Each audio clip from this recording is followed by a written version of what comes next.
व्यक्तीचा मी शेवट करणार होतो. रागाच्या भरात या व्यक्तीचा शेवट करणार एवढ्या क्षणात माझ्या मस्तकावर हात ठेवला. क्षणात माझ्या मनाचा शांतवन करणारी आपण व्यक्ती कोण? 32 कोटी देवतांचा अधिपती देवेंद्र समाला म्हणतात. देवेंद्र 33 कोटी देवतांचा अधिपती.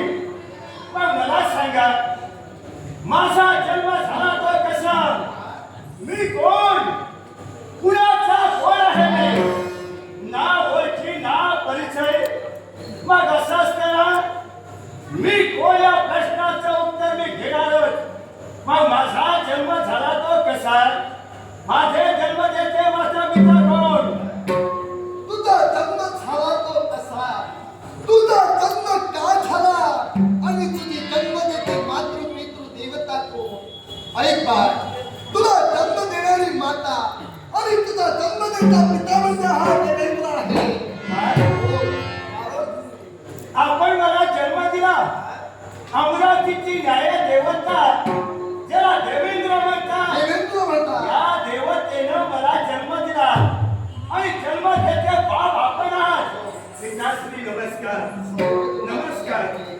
आणि एका प्रश्नाचं उत्तर द्या. तुम्ही मला जन्म देण्याचं कार्य केलं. बापाचं नाव मला कळलं. आपली ओळखी झाली. हे आगमनाचं वातावरण पाहून असंख्य प्रश्न तुझ्यामध्ये निर्माण होता.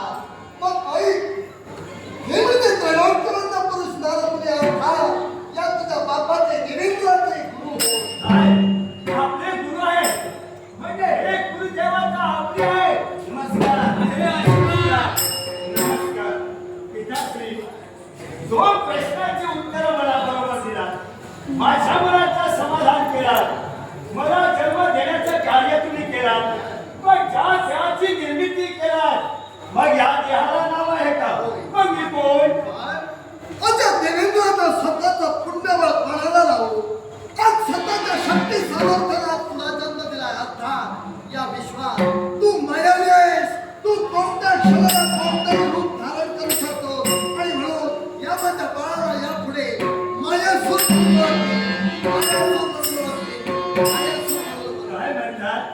कुणी जर विश्वाच्या पाठीवर विचारलं असेल, तू कुणाचा कोण आहे? अमरावतीची न्याय देवता अमरेश याचा पुत्र मायासूर म्हणून माझ्या मनाचं समाधान केला. मग मला सांगा, तुम्ही मला जो जन्म दिला, तो जन्म काळी कशासाठी दिला? हा प्रश्न योग्य विचारलास बाळ. या तुझ्या बापाने तुला जन्म देण्याचं कर्तव्य केलं. मग आज तुझा जन्म का झाला असेल? मला सांग रे. प्रत्येक मुलानं जन्माला आल्यानंतर आई बापाचा कुसवा धन्य करायचा असतो. आणि तोच कुसवा धन्य करण्यासाठी आम्ही आमच्या मातृपितृ देवतांच्या कुशीकुलात जन्म घेतला. मग या देवेंद्राच्या कुशीकुलात तुझा जन्म झाला. मग या तुझ्या बापाचा कुणातरी अपमान झाला असेल.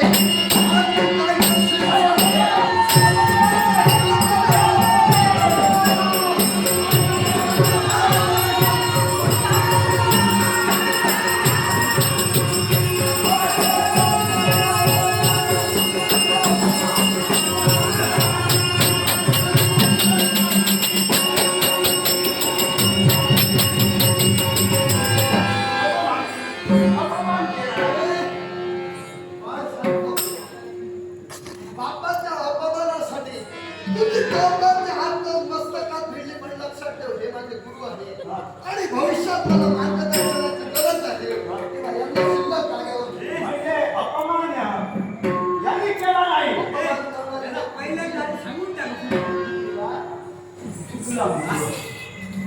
रागाच्या भरात आज तुमचा शेवटचा दिवस असणार.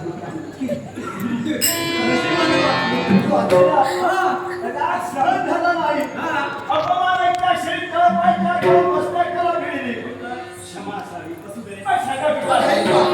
या सुद्धा बाबाचा अपमान कोणी केला असेल तर मृत्यूलोकाच्या ठिकाणी वावरणारा पांचाळ नगरीचा राजकर्ता सोमकांत.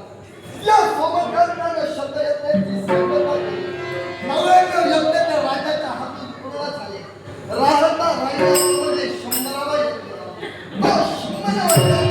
पूर्ण झाला असेल तर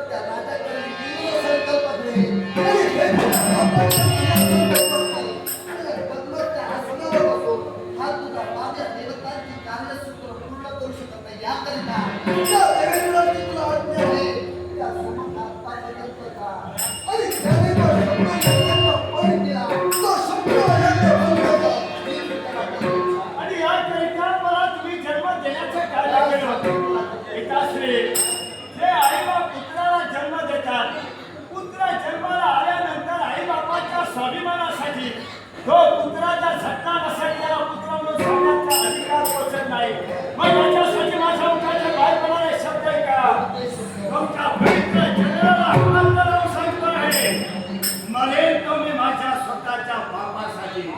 गेलो तरी मी बापासाठी मरेल आणि जगलो तरी बापासाठी जगेल. आणि बापासाठी जर जगलो तर तुमच्या दुर्दैवतेसाठी जगलो म्हणून समजा. आणि समजा बापासाठी मेलो तर दुर्दैवते सहित मी तुमच्यासाठी गेलो म्हणून समजा. राजकन्याला शंभरवा यज्ञ पूर्ण करायला देणार नाही.